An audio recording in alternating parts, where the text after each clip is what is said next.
I had visible abs, and I still felt miserable about myself. Here's the truth that no one tells you about weight loss. And number 4, it's gonna shock you. Everyone thinks that happiness is hiding on the tag on the size small on the back of your pair of leggings. And I thought that too, until I actually tried those leggings on, and I hated the girl that I saw in the mirror. Here's the problem. Too many of us have been sold the lie from media and diet culture that the solution to all of our problems is weight loss. But that problem is literally made up. The Freshman 15 was literally concocted by 17 magazine and is more like the Freshman 0 to 5. Juice cleanses make you lighter for like 24 hours and then you gain all the water weight back and probably even more because you're so hungry. And having to calculate the amount of calories that you need to burn for each individual bite of cake? Yeah, I actually burn more calories doing the mental gymnastics than the actual workout. But what if there was an easier answer to beauty, success, and confidence that wasn't weight loss? So my name's Lee, former bodybuilder, recovering from the lie that being my smallest would make me my happiest. Spoiler alert, it did make me the smallest version of myself, physically, mentally, and emotionally. Because in chasing less, I lost so much more. So let's talk about the 5 reasons that no one tells you why losing weight won't make you happier. And the 5 things that actually will. When you lose the weight, you'll still be insecure. You'll just be compelled to wear a crop top despite the feeling. When I had visible abs, I was still scared that I did not have a quote-unquote crop top body. Even if I had told myself that my new body type had earned me the right to wear these clothes, I still did not feel like I had the right to do so. It kind of feels like the people who save themselves for marriage and then on the night of their actual wedding, they can't go through with it because your whole life you have thought that this one thing was morally wrong. It doesn't just change overnight. I had told myself for years that I couldn't wear the clothing that I wanted to wear because it was gross and no one wanted to see that, especially me. So what made this random Tuesday when I saw a new reflection in the mirror any different? You finally lost the weight, but now you just need to lose 5 more pounds.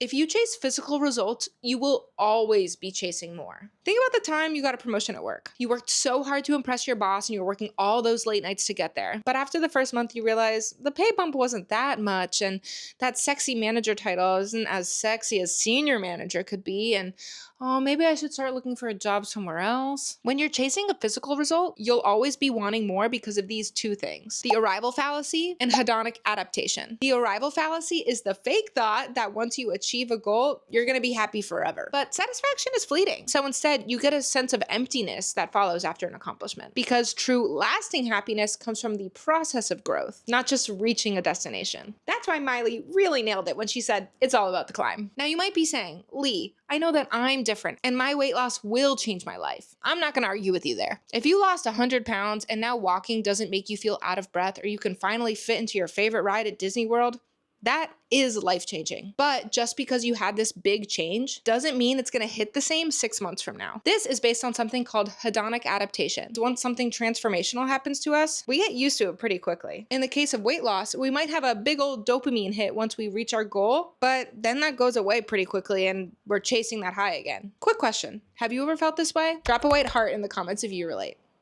You're looking in the mirror and you simply can't see the weight you've lost. And before I lose you, yes, I understand that in a huge transformation, you'd be able to see the difference between 300 to 170 pounds. But you don't lose 130 pounds overnight. You lose a few pounds a week. And it's pretty hard to see those changes week to week. So even by the time that you're down to 250, it may be very difficult to see that you're down 50 pounds in total. And while it's hard to shift that physical perception, it's even harder to shift the mental perception. Because if you see yourself as a lazy, gross girl who doesn't deserve to wear a bikini, well, then you're a lazy, gross girl who doesn't deserve to wear a bikini.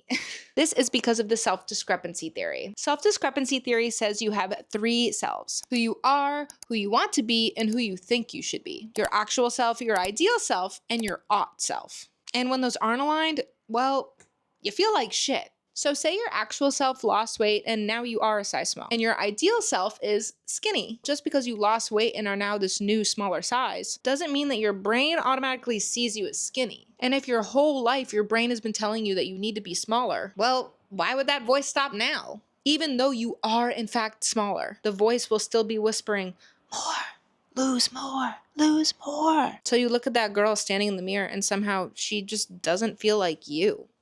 The weight is falling off, and so is your friend list.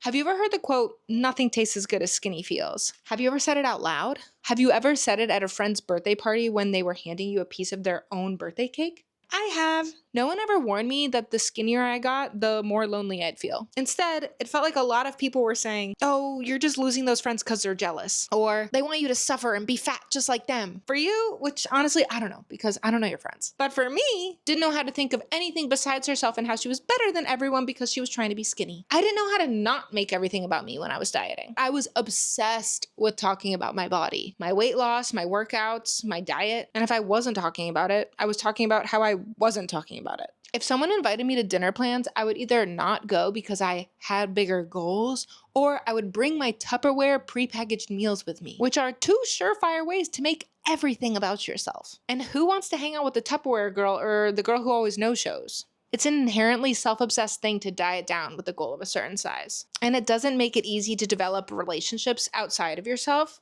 or with yourself either. Which brings me to happiness is not a size, but it is a skill.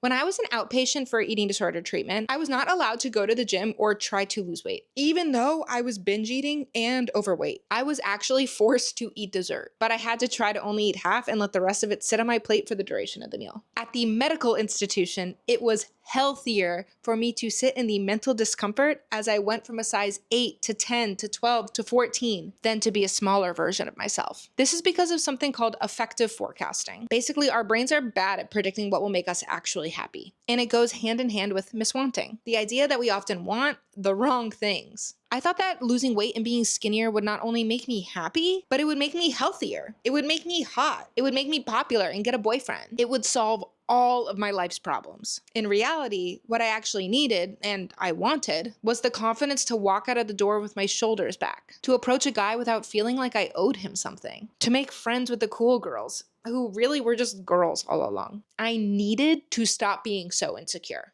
And I had to develop those skills every day, completely independent of my weight gain or weight loss, because your weight has absolutely nothing to do with your self-worth. And if you're watching this video, you're already doing some of that work. So, slay.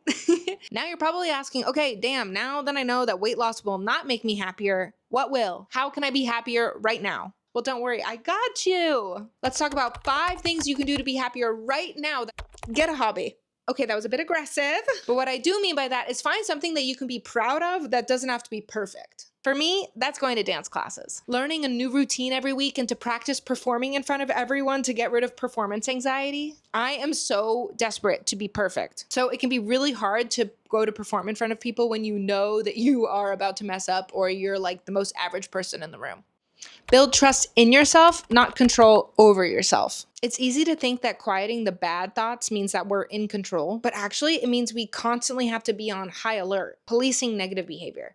And that means you're anxious, girl. And if you think this is a bunch of woo-woo mumbo jumbo, the science says otherwise. There's a framework called the self-determination theory that shows autonomy, which means making choices that feel like yours, is what predicts long-term happiness and well-being. Why? Because self-control can run out. That's why you end up texting your ex at midnight or going for the king-size bag of chips when you've been telling yourself you can't have them for the whole day. Autonomy is sustainable because it's aligned with your goals, your wants, and what matters to you, not what you think you should do to be good. Call your friends. And if you want to pause this video right now and shoot them a text that you can FaceTime later, by all means, please do.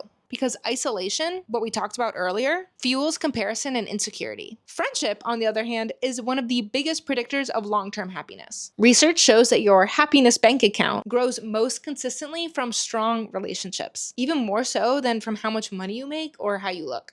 Move your body for fun. Elle Woods taught us that exercise gives you endorphins, and endorphins make you happy. That is easy enough to grasp. The one catch is that it won't make you happy if it's tied to guilt. So move your body as a form of strength and resilience and growth, not as punishment. Be grateful for the present, even if you are looking for change. At the end of the day, we're not all totally content with where we currently are. And it would be impossible of me to ask you to be. I wish that this video was about to get 4-digit views, and I know we're probably not gonna get there. But what I am grateful for is that I have this platform and that I'm reaching the few hundred of you cuties who are watching this. And let me tell you something you probably didn't know. Gratitude journals actually work. Taking out the time to list what you're grateful for is directly correlated to reduced stress, better sleep, and long-term happiness. So let's do that right now. Comment below what you're grateful for today. It's the first step you're taking for your long-term happiness. And I'm so dang proud of you. And while you're at it, make sure to hit subscribe and join the Cutie Club. I post new content every day teaching you that confidence is learnable, Body changes are normal, and you are so, so, so loved, exactly as you are.